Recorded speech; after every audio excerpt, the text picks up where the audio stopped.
सबसे पहले हम जानेंगे वहन क्या होता है। वहन क्या होता है? हमारे शरीर में भोजन, ऑक्सीजन और अपशिष्ट पदार्थों को एक स्थान से दूसरे स्थान तक पहुंचाने की प्रक्रिया को वहन कहते हैं, है ना। हमारे शरीर में बहुत सारे चीज चलते रहते हैं ना, उनमें से भोजन, ऑक्सीजन और अपशिष्ट पदार्थ यानी गंदे पदार्थ, है ना, एक स्थान से दूसरे स्थान तक पहुंचाने का जो काम होता है उसी को वहन कहते हैं। समझ में आ गया? वाहन कहते हैं, वाहन एक होता है सामाजिक विज्ञान में, वाहन मतलब जब आदमी को एक जगह से दूसरे जगह ले जाते हैं, यातायात, समझ रहे हैं ना, तो वो यातायात का साधन हो गया। समझ गए? किसका उपयोग करते हैं? वाहन का। गाड़ी घोड़ा ये सब हो गया क्या? वाहन हो गया। समझ गए ना। लेकिन ये क्या है? वाहन। ये क्या है? वाहन। वाहन में क्या ले जाया जाता है? ऑक्सीजन और भोजन, अपशिष्ट पदार्थ को एक जगह से दूसरे जगह ले जाया जाता है। एक जगह से दूसरे जगह माने शरीर के अंदर ही एक जगह से दूसरे जगह ले जाया जाता है, उसी को कहते हैं वहन। देखो बच्चा, याद क्या करना नहीं है, समझो ताकि एग्जाम में खुद से लिख पाओ। समझ गए? यह काम मुख्य रूप से रुधिर द्वारा किया जाता है। यह काम मुख्य रूप से किसके द्वारा किया जाता है? रुधिर। रुधिर मतलब ब्लड, खून के द्वारा किया जाता है। रुधिर मतलब क्या होता है? ब्लड यानी खून के द्वारा ये सारा काम होता है। समझ गए कि नहीं? अगर पूछा जाएगा रुधिर द्वारा, रुधिर यानी खून के द्वारा क्या काम होता है, तो बोलना वहन का काम होता है। समझ गए ना। क्या क्या चीजों का वहन होता है? ऑक्सीजन का, भोजन का और अपशिष्ट पदार्थों का वहन होता है। समझ गए कि नहीं? अच्छा, अब है नेक्स्ट है रुधिर क्या है। अभी रुधिर बोले ना, रुधिर ना वहन करता है, तो रुधिर एक तरल संयोजी उत्तक है। उत्तक ये पढ़ चुके होंगे क्लास 9 में, कोशिका उत्तक वगैरह, है ना। तो सिंपल सा अभी याद रखिएगा, रुधिर एक तरल संयोजी उत्तक है। तरल मतलब लिक्विड के जैसा होता है, पानी की तरह होता है। समझ गए ना। और कैसा उत्तक है? संयोजी उत्तक है। संयोजी उत्तक है। देखो इसी तरह का उत्तक है। समझ गए कि नहीं? ये है ब्लड। ये क्या है बाबू? ब्लड। ये सारा चीजों के बारे में एक करके अभी जानकारी मिलेगा कि व्हाइट ब्लड सेल कौन है, रेड ब्लड सेल है, फिर प्लेटलेट्स है, अभी प्लाज्मा, ये सारा चीज अभी देखेंगे। समझ गए कि नहीं? फिलहाल अभी पढ़िए, जैसे जैसे आएगा हम दिखाएंगे वो पिक्चर। देखिए आ गया प्लाज्मा। क्या आ गया? नहीं, रुधिर के घटक। रुधिर के घटक, रुधिर यानी खून, है ना। एक तरल भाग होता है, खून एक तरल भाग होता है जिसे प्लाज्मा कहते हैं, जिसे प्लाज्मा कहते हैं, है ना। तो रुधिर में एक तरल भाग माने पानी के जैसा, ऐसा नहीं है खून में केवल पानी के जैसा लिक्विड जैसा कुछ होता है, उसमें बहुत सारा चीज मिला हुआ रहता है ना, लेकिन जो लिक्विड के फॉर्म में हो उसको कहते हैं प्लाज्मा। जैसे कि हम लोग शरबत बनाए, शरबत में नमक, चीनी, नींबू का रस डाले ना, समझ गए ना, तो मुख्य रूप से उसमें क्या रहा? पानी रहा। पानी रहा ना, तो वो पानी की तरह जो रहा, वो उसी तरह खून में जो पानी की तरह रहा उसको क्या कहला है? प्लाज्मा। प्लाज्मा में कोशिकाएं निलंबित रहती है। प्लाज्मा में कोशिकाएं कैसे रहती है? निलंबित, मतलब एक साथ मिल करके रहती है। समझ गए ना। तो यहाँ प्लाज्मा है क्या? देख लो तो प्लाज्मा। देखो खून में बहुत सारी चीज है, ये लिक्विड की तरह तरल चीज है। समझ में आ रहा है? तो ये क्या है? प्लाज्मा। समझ में आ गया ना। देखो ये दूसरा चीजें अभी पढ़ेंगे इसके बारे में जानकारी, लेकिन जो लिक्विड की तरह जो खून बहते हुए हमको तरल तरल नजर आएगा वो क्या होता है? मुख्य रूप से प्लाज्मा होता है। बोलो समझ में आया? चलिए अब आ जाते हैं प्लाज्मा का कार्य समझते हैं। प्लाज्मा का कार्य, प्लाज्मा भोजन, कार्बन डाइऑक्साइड और नाइट्रोजन युक्त अपशिष्ट पदार्थों का वहन करता है। प्लाज्मा का मेन काम क्या है? भोजन को एक जगह से दूसरी जगह पहुंचाना, कार्बन डाइऑक्साइड को पहुंचाना, नाइट्रोजन युक्त अपशिष्ट पदार्थों का वहन करना, माने एक जगह से दूसरी जगह पहुंचाना। ये किसका काम है? प्लाज्मा। बोलो समझ में आ गया? हाँ, जो अपशिष्ट पदार्थ हमारे शरीर से निकलता है ना, वो मुख्य रूप से उसमें नाइट्रोजन युक्त चीज होते हैं। बोलो समझ गए कि नहीं? चलिए अब आगे जानते हैं रुधिर का मुख्य कार्य। रुधिर का मुख्य कार्य ऑक्सीजन, भोजन और वीर्य पदार्थ यानी अपशिष्ट पदार्थ और लवण को एक स्थान से दूसरे स्थान तक पहुंचाता है। रुधिर समझ गए थे, पहले ही बताए थे। अब रुधिर 3 प्रकार की कोशिकाएं होती हैं। रुधिर में कितने प्रकार के? 3 प्रकार की कोशिकाएं होती है। रुधिर में 3 प्रकार की कोशिकाएं होती है। पहला लाल रुधिर कोशिकाएं, लाल रुधिर कणिकाएं, लाल रुधिर कणिकाएं, है ना। तो इसको इंग्लिश में बोलते हैं red blood cell. Red blood cell, ठीक है। RED रेड हो गया, ब्लड हो गया, BLOOD समझ गए ना, लाल रक्त कणिकाएं। दूसरा जो इसका लाल रक्त कणिकाएं का काम क्या है? किसको ले जाना? ऑक्सीजन को ले जाना। दूसरा है श्वेत रक्त कणिकाएं। श्वेत रक्त कणिकाएं, व्हाइट ब्लड सेल, समझ गए ना। इसका काम है शरीर को रोगों से बचाना, शरीर को रोगों से बचाना। और नेक्स्ट है प्लेटलेट्स, खून को थक्का बनाकर रक्त स्राव को रोकते हैं। थक्का बनाकर रक्त स्राव को माने खून को निकलने से रोकते हैं। मतलब हम ये 2 चीज अभी फिर से बता दे रहे हैं। पहला लाल रक्त कणिकाएं तो आप लोग समझ ही गए होंगे।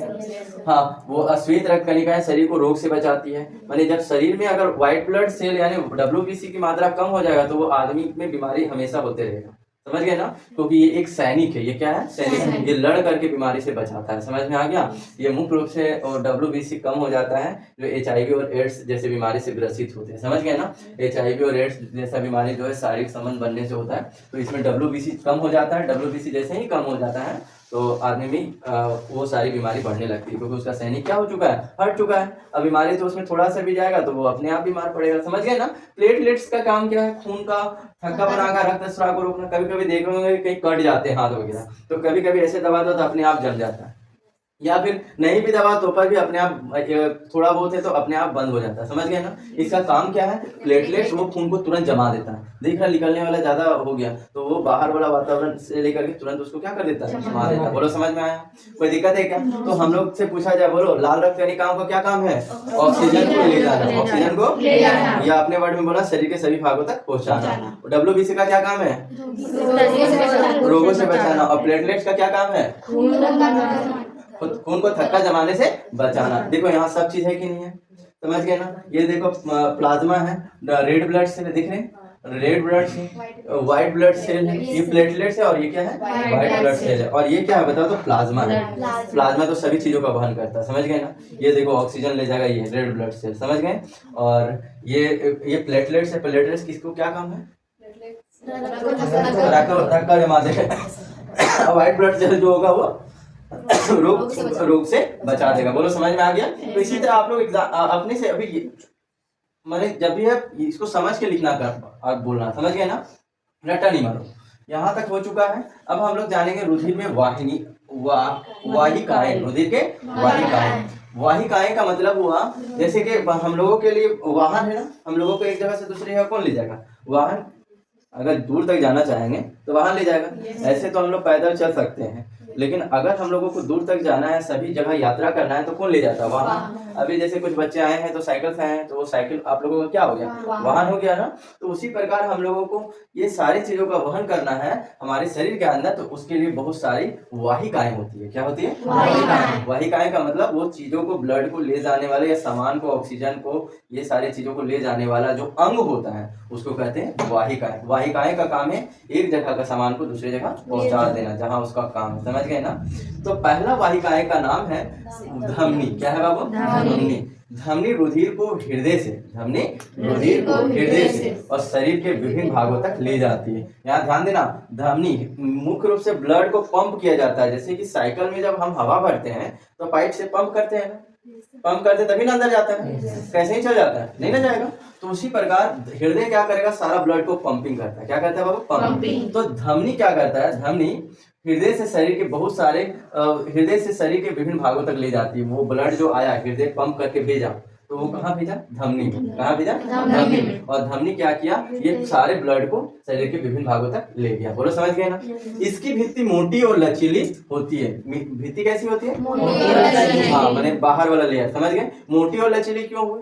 पंप हो रहा है ना, प्रेशर में आ रहा है ना, क्योंकि अगर मोटी नहीं होगी तो फट भी सकता है, तो है। इसीलिए जो धमनी की भित्ति जो होती है मोटी भी होती है और लचीली भी होती है। समझ में आ गया? ताकि ये उच्च दाब को सहन कर सके, ताकि ये उच्च दाब को सहन कर सके, मैंने ब्लड को जो पंपिंग कर रहा है उसको सहन कर सके। दौड़ते हैं तो ज्यादा पंप करता है, हृदय ज्यादा पंप करेगा, इसीलिए देखना धड़कन क्या हो जाता है? पंप तेज हो जाता है। समझ गए ना? तो जितना बार धड़कन धड़क रहा है समझ जाना वो पंप हो रहा है। पाइप के जैसा पंप नहीं करते हैं, उसी तरह पंप हो रहा है। और पंप होने के कारण शरीर के सभी भागों तक पहुंच रहा है। वो जहां धड़कन रुका तो शरीर का पंप करना बंद हुआ, और जहां पंप करना बंद हुआ तो शरीर का सारा अंग क्या हो गया? खत्म हो गया। समझ गए ना? और आदमी भी क्या हो जाता है? खत्म हो जाता है। कब? जब धड़कन रुकता है तब। और धड़कन रुकने में मेन काम क्या बंद हो जाता है? खून का चलना बंद हो जाता है। इसीलिए देखना कभी कभी है ना, मरा हुआ आदमी को डॉक्टर है ना या तो धड़कन चेक करेगा या तो नस चेक करेगा कि खून चल रहा है या नहीं चल रहा। खून चल रहा है यानी आदमी जिंदा है, यानी उसका धड़कन भी चल रहा है। खून चल रहा है यानी धड़कन भी चल रहा है, तभी तो समझ गए ना? तो आदमी एहसास कर लेता है कि हाँ ये जिंदा है। अगर ये दोनों चीज रुका हुआ, यहाँ अगर बंद हुआ तो फिर बुला लेगा, कोमा में तो नहीं चल गया, डॉक्टर को बुलाएगा, तब धड़कन चेक करेगा वाला लगा करके। समझ गए? वो बोलेगा हाँ है, थोड़ा थोड़ा जान है, तो उसको हॉस्पिटल में पहुंचाएगा, ICU में भर्ती करेगा, फिर उसको अपना इलाज करेगा। समझ गए ना?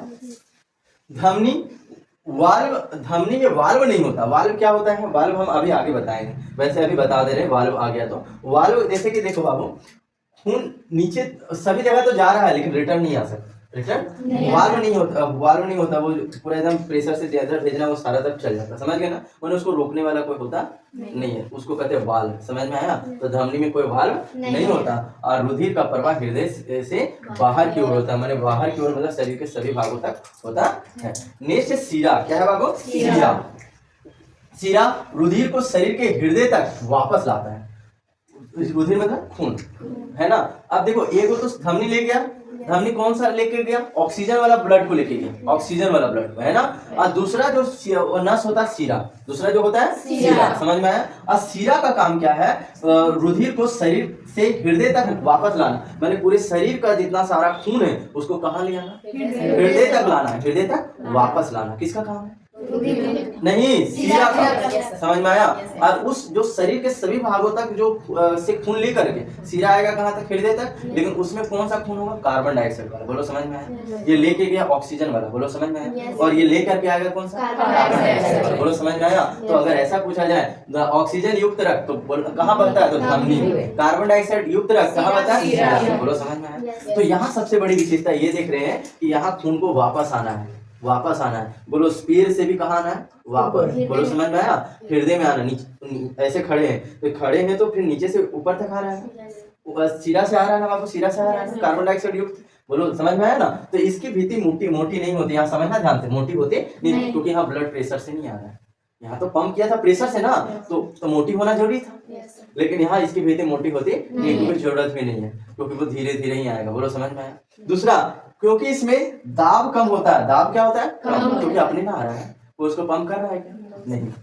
इसमें वाल्व होते मतलब उसको ब्लड को ऊपर तो जाता है लेकिन नीचे आने नहीं देता। अगर वाल्व नहीं होता ना, सब ब्लड नीचे जाके पैर इतना बड़ा बड़ा फूल जाता है, समझे। अब मुड़ी का सारा खून कहाँ चला जाता है? पैर। कब? जब वाल्व नहीं होता तब, समझ गए कि नहीं। और पता चला ये चोट काट गया और ऐसा सब चोट काट गया, हड्डी उड्डी दिख रहा है और यहाँ ब्लड भरा हुआ, कब? वाल्व नहीं होता, पूरा मोटा मोटा पेड़, समझ गए ना। और आदमी चल ही नहीं पाता है, पेड़ में भाई कैसे चल पाएंगे, बोलो समझ गए ना। तो यहाँ सबसे बड़ी बात ये है कि इसमें वाल्व होता है। मतलब वाल्व का काम क्या है? ब्लड को तो ऊपर तो आएगा, लेकिन बोले तुम्हारा एंट्री नीचे निषेध है, तुम नीचे नहीं आ सकते, तुम ऊपरे जाओ यहाँ वाल्व रोक के रखे, समझ गए कि नहीं। तो वाल्व का काम है ब्लड को रोक देना, नीचे आने नहीं देना, बोलो समझ में आया। तो पूछा जाएगा वाल्व किसमें होते हैं? तो बोल देना धमनी में। वाल्व किसमें होते हैं? शिरा में होते हैं, समझ गए ना। किसकी मोटी होती है? धमनी या शिरा? धमनी मोटी होती है, धमनी की भीति मोटी होती है और शिरा की भीति हमारी मोटी नहीं होती, बोलो समझ गए ना। अच्छा, हाँ मोटी नहीं होती, इसका कारण क्या है? क्योंकि इसमें दाब कम होता है, इसमें दाब कम होता है, इसमें वाल्व होता है, रुधिर को एक ही दिशा में बहने देता है, एक ही दिशा में बहने देता है। तुम गया मुड़ी वाला से, जैसे मुड़ी में होगा शिरा, समझ गए ना, यहाँ से गया एक ही दिशा में बहने दे रहा, तुम आगे नीचे तो तुम्हारा ऊपर जाना निषेध है, समझ गए ना। तो वाल्व का काम है कि खून को एक ही दिशा में बहने देना, बोलो समझ में आया। उसे उल्टा जाने से रोकता, उल्टा जाने से रोकता है। रुधिर का प्रवाह हृदय की ओर होता है, रुधिर का प्रवाह हृदय की ओर। और ध्यान रखना, धमनी का जो प्रवाह होता है, धमनी में जो हृदय से बाहर की ओर, हृदय से बाहर की ओर, और इसका हृदय की ओर, मैंने पूरे शरीर का जो खून है वो हृदय की ओर आएगा, बोलो समझ में आया। इसमें कौन सा रहेगा? ऑक्सीजन या कार्बन डाइऑक्साइड? कार्बन डाइऑक्साइड को बाहर निकालना है, बोलो समझ में आ रहा है। दिक्कत या नो दिक्कत?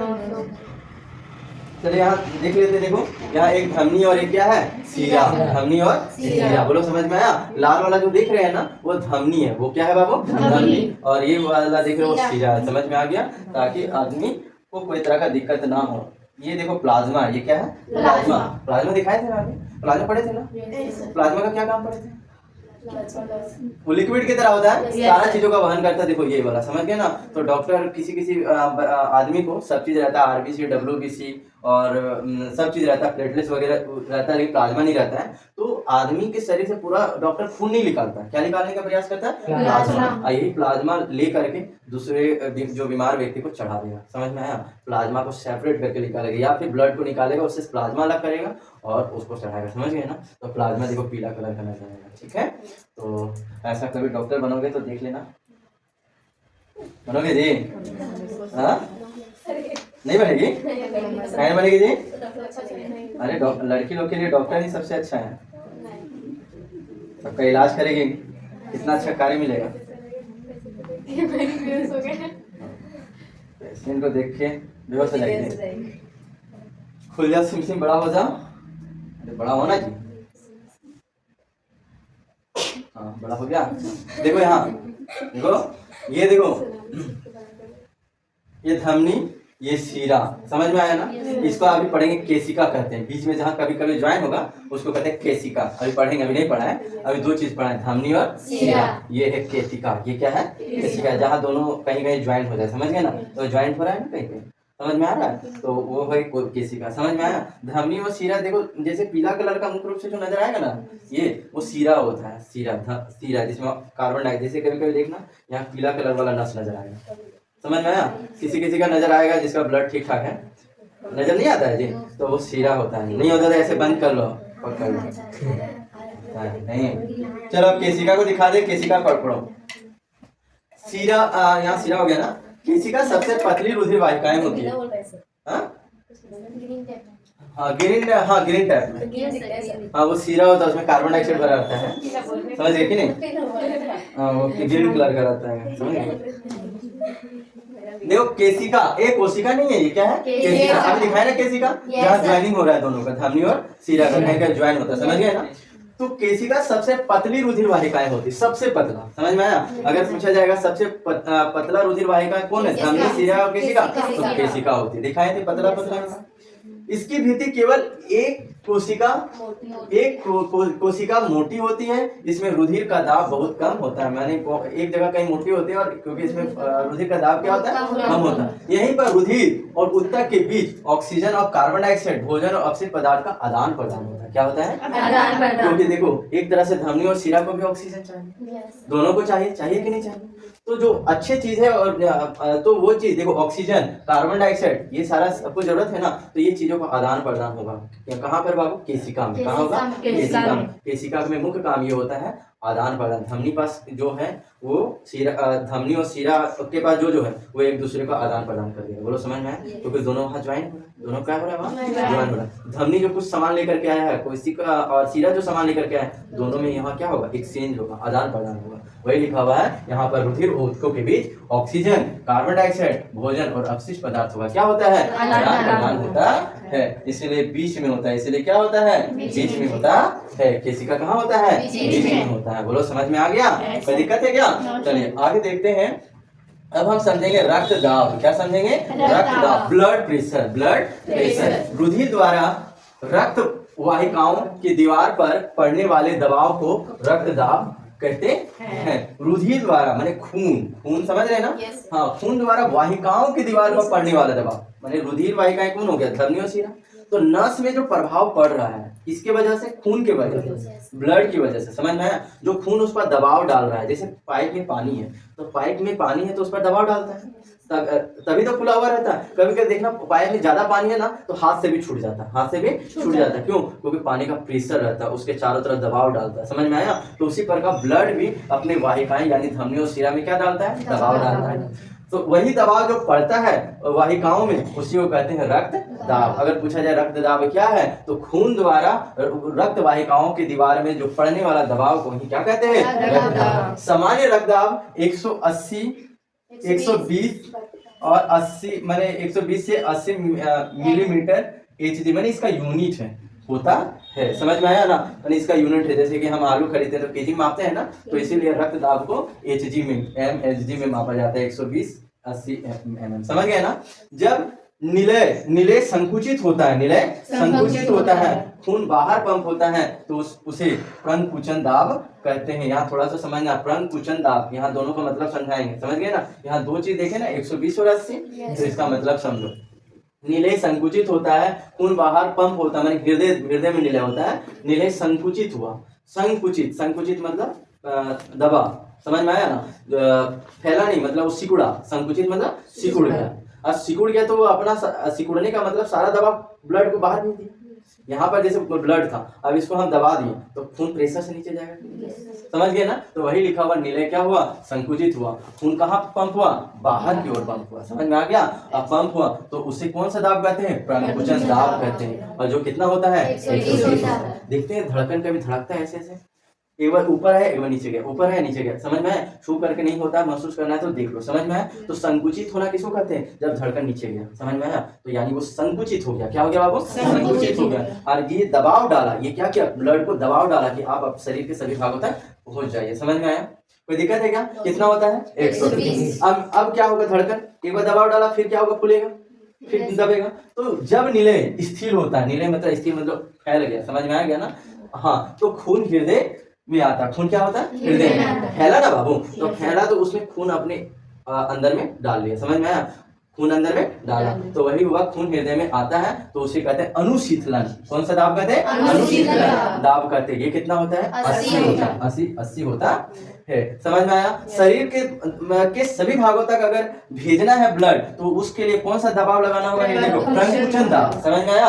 और ब्लड को हृदय में लाना है, मतलब खींचना पड़ेगा ना, कार्बन डाइऑक्साइड वाला ब्लड को खींचना ना पड़ेगा, तब उसको फिल्टर ना करेगा कि कार्बन डाइऑक्साइड को हटाएगा, ऑक्सीजन को डालेगा। तो खींचने के लिए, ब्लड को खींचने के लिए कौन सा दाब लगेगा? अनुशीतलन दाब। और खून को डालने के लिए शरीर विभाग होता है, कौन सा दाब? प्रकुचन दाब। प्रकुचन दाब में क्या होता है? संकुचित होता है, समझ में आया? निलय क्या होगा? संकुचित। और अनुशीतलन दाब में क्या होता है? शिथिल होता है। शिथिल मतलब फैल जाता है। बोलो, समझ में आया? अगर पूछा जाएगा प्रकुचन दाब कितना है तो 120, अनुशीतलन दाब कितना है? 80। मैंने एक स्वस्थ आदमी में 80 होना चाहिए। अब देखो प्लेटलेट्स का कार्य, प्लेटलेट्स यदि हमें चोट लगता है, प्लेटलेट्स बताया था ना आपने? yes, ब्लड को जमा देता है। yes. तो ये मुख्य रूप से बहुत इंपॉर्टेंट है, एग्जाम में कई बार पूछा जाता है बाबू, तो ये अच्छे से समझना। यदि हमें चोट लग जाती है तो खून बहने लगता है। खून क्या लगने लगता है? बहने लगता है। तो प्लेटलेट्स उस स्थान में जाकर खून का थक्का बना देता है। खून को थक्का बनाना मतलब खून को जमा देता है। इससे रक्त स्राव रुक जाता है, मैंने ब्लड का बहना रुक जाता है और शरीर को नुकसान नहीं होता, शरीर को नुकसान नहीं होता। बोलो, समझ में आया? थोड़ा सा काटी गड़ा अगर पूरा ब्लड निकल जाए, अगर ये नहीं जमाएगा तो सारा खून निकल ना जाएगा, तो वहां तुरंत जमाने का काम कौन करता है? बोलो तो प्लेटलेट्स करता है। कौन करता है? प्लेटलेट्स करता है। चलिए नेक्स्ट है लसिका। क्या है बाबू? लसिका क्या है? देख लीजिए, लसिका एक हल्का और रंगीन द्रव है। अभी बताया ना, केवल द्रव की तरह होता है, यह रुधिर के प्लाज्मा जैसा होता है। किसके जैसा होता है? प्लाज्मा जैसा होता है। इसमें प्रोटीन कम होते हैं। लसिका पचे हुए वसा का वहन करता है, मैंने जो खाना पच गया उसका वहन कौन करेगा? लसिका एक जगह से दूसरे जगह ले जाएगा और अतिरिक्त द्रव को वापस रुधिर में पहुंचाता है। मैंने अतिरिक्त जो द्रव है उसको वापस कहाँ पहुंचाएगा? रुधिर में, है ना? इसी के साथ आप लोगों का ये कंप्लीट हुआ और आप लोगों का स्कूल का टाइम हो चुका है।